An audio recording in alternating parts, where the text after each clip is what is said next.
नमस्कार, मी लतिका। आज मी तुम्हाला झटपट अशी रेसिपी बनवून दाखवणार आहे। त्यासाठी बघा 2 वाटी मी तांदूळ घेतलेले आहेत आणि 1 वाटी मी मुगाची डाळ घेतलेली आहे। आता हे काय करूया, स्वच्छ धुवून घेऊया। कधी आपल्याला असं वाटलं का नाही की स्वयंपाकाचा कंटाळा वगैरे आलाय तर असं काहीतरी करून खायचं, तर हे मी स्वच्छ धुवून घेते। डाळ आणि तांदूळ बघा मी स्वच्छ धुवून घेतलेले आहेत। कुकरमध्ये बनवणार आहे। कुकर बघा गरम करत ठेवलेला आहे आणि ह्याच्यामध्ये काय करते 2 ते 3 चमचे मी तूप टाकून घेते। तूप गरम झालेलं आहे बघा, 3 चमचे मी टाकलेला आहे। त्यामध्ये टाकायचं 1 चमचा मोहरी, त्यात टाकायचे थोडासा कढीपत्ता आणि 2 तेजपत्ते, त्यात टाकणारे 1 चमचा जिरं, मस्त असं भाजून घेऊया। जिरं कसं लगेच भाजलं जातं बघा। त्यात टाकणार आहे 1 मीडियम आकाराचा कांदा, कांदा चांगला भाजून घेऊया। कांदा बघा हलकासा भाजलेला आहे, गॅस आहे मीडियमच। आता ह्यात टाकणार आहे मी थोडीशी हिंग पावडर आणि आपण हा कांदा चांगला भाजून घेऊया। मस्त असं बघा भाजून घेतलेलं आहे। त्यात टाकायच्या 2 हिरव्या मिरच्या, अर्धा इंच आलं आणि 7 पाकळ्या लसणाच्या अशा मी कुटून घेतलेल्या आहेत। मिरच्या जी घेतलेल्या आहेत ना ते तिखटवाल्या आहेत, तुमच्या तिखटाप्रमाणे थोड्याशा कमी जास्त केल्या तरी चालेल। आता हे जरा 2 मिनटं परतून घेऊया। मस्त असं बघा भाजलं गेलेलं आहे। त्यात टाकणार आहे छोट्या आकाराचा 1 टोमॅटो आणि ते पण आपण 1-2 मिनटं परतून घेऊया। मस्त असं बघा परतून घेतलेलं आहे। छान असं बघा सगळं भाजलं गेलेलं आहे। आता ह्याच्यामध्ये टाकायची आपल्याला थोडीशी हळद, मिक्स करून घेऊया।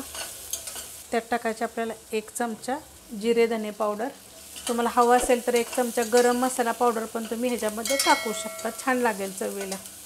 ह्याच्यात टाकणार आहे आता मी थोडीशी कोथिंबीर आणि मिक्स करून घेणार आहे आणि ह्यात टाकणारे लगेच आम्ही हे जे आपण डाळ तांदूळ जे धुवून घेतले होते ना हे टाकून घेते।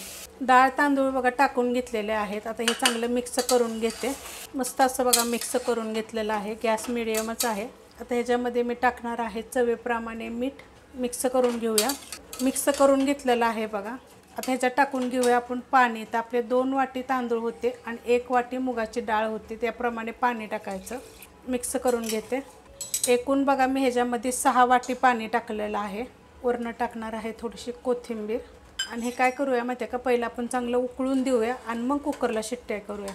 उकळलेलं आहे बघा, मस्त असं आता मिक्स करून घेते आणि आपण आता काय करूया माहिती आहे का, कुकरला झाकण लावून घेऊया आणि बारीक गॅसवर ह्याच्या 4 शिट्ट्या करून घ्यायच्या। कुकरच्या शिट्ट्या झाल्यात बघा आणि कुकर मी खाली काढून घेतलेला आहे। तर आपण झाकण काढून घेऊया। बघा मस्त असं झालेलं आहे, मस्त बघा झालेला आहे। अशा पद्धतीत जर तुम्हाला पाहिजे असेल का नाही एकदम मोकळा मोकळा होतो तर थोडंसं पाणी जास्त टाकायचं आणि पातळ करायचं, थोडंसं असं लपथबा बी खायला छान लागतो। आता हे खाताना ना एक उडदाच्या डाळीचा पापड, ताटामध्ये भात घेतल्यावर त्याच्यावर थोडंसं परत तूप घ्यायचं। मस्त असं तुम्ही जर मिरची खात असेल तर मिरची घ्या, त्याबरोबर मिरचीच्या खूप रेसिपी टाकलेल्या आहेत। लोणचं थोडंसं घेतलं तरी चालेल। असं काय होतं आजारी बिजारी पडल्यानंतर खाऊ वाटत नाही, किंवा पावसाळ्याच्या दिवसात उन्हाळ्याच्या दिवसात असं झटपट काहीतरी करायचं, मस्त होतं बघा। एकदा माझ्या पद्धतीने तुम्ही करून बघा। तुम्ही कसं करता जरा मला कमेंट करून सांगा। रेसिपी आवडली तर लाईक करा, सबस्क्राईब करा, कमेंट करा आणि शेअर बी करा।